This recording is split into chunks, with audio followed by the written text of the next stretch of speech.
कर्नाटक राज्यातील इंगळेश्वर म्हणजेच महात्मा बसवण्णांची आजोळ. लहान असताना महात्मा बसवण्णा आपली आई मादलांबिका व बहीण अक्कनागाई यांच्यासोबत या इंगळेश्वरला येत असत. या वाड्यामध्ये महात्मा बसवण्णा लहान असताना खेळत असत, बागडत असत. हा वाडा आज त्याची साक्ष म्हणून आपल्यासमोर उभा आहे. आजही गेल्यानंतर या वाड्यातील महात्मा बसवण्णांच्या ज्या आठवणी आहेत त्या ताज्या होतात. याच वाड्यामध्ये एक स्मारक आहे ज्यामध्ये महात्मा बसवण्णा चिमुकले आहेत व ते आपल्या आईच्या कडेवर आहेत व समवेत त्यांची बहीण अक्कनागाई आहे. पाहुयात BLW न्यूज नेटवर्कवर इंगळेश्वर. BLW न्यूज नेटवर्ककडून आता आपण इंगळेश्वर राज्य कर्नाटक इथे आहोत.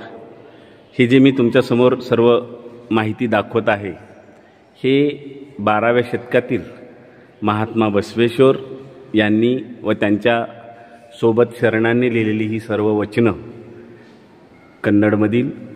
इथं इंगळेश्वर म्हणजे महात्मा बसवेश्वराचं आजोळ आहे, म्हणजे त्यांची आई मादलांबिका यांचं हे माहेर.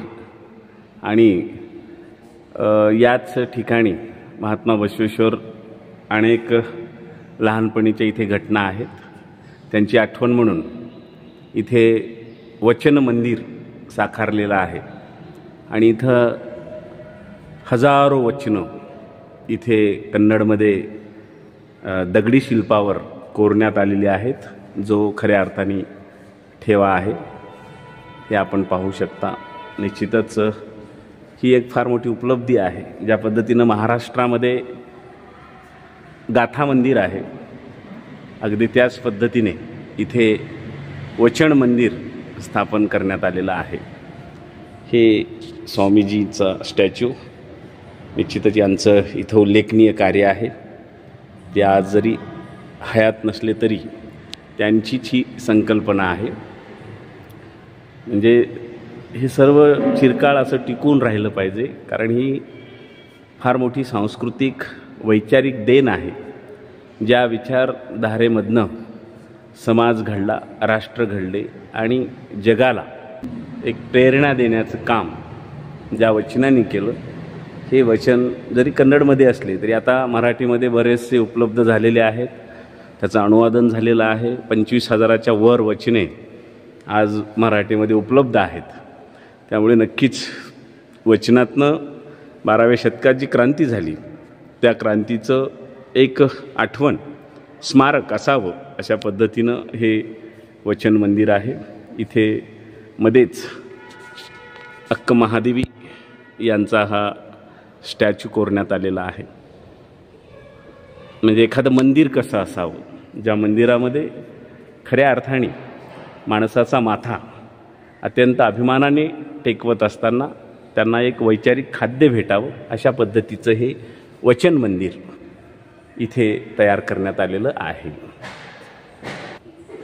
महात्मा बसवण्णाचंच एक वचन आहे, धनिक बांधती देवालय, गरीब मी काय करू, माझा देह हाची देवालय, खांब माझे पाय, मस्तक माझे सुवर्ण कलस, हे कोडल संगम देवा. अशा पद्धतीचं हे वचन.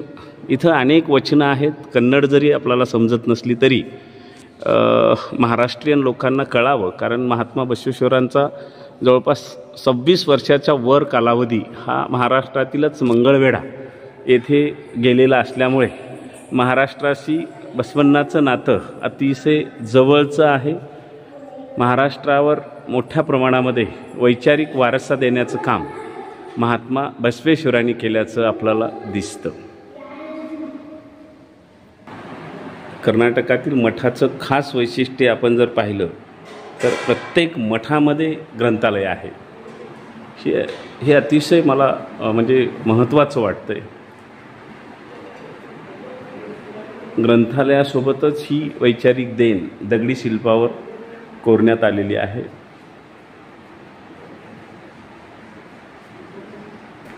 जिथे पाहावे तिथे अशा पद्धतीनं दगडी शिल्पावर इथं वचन मंदिरामध्ये हे सर्व वचनं कोरण्यात आलेले आहेत. नक्कीच प्रत्येकाने जणू इथे भेट द्यावी आणि हा जो वैचारिक वारसा आहे तो वारसा जो जपला जातो तो वारसा आपणही समजून घेण्याचा प्रयत्न करावा.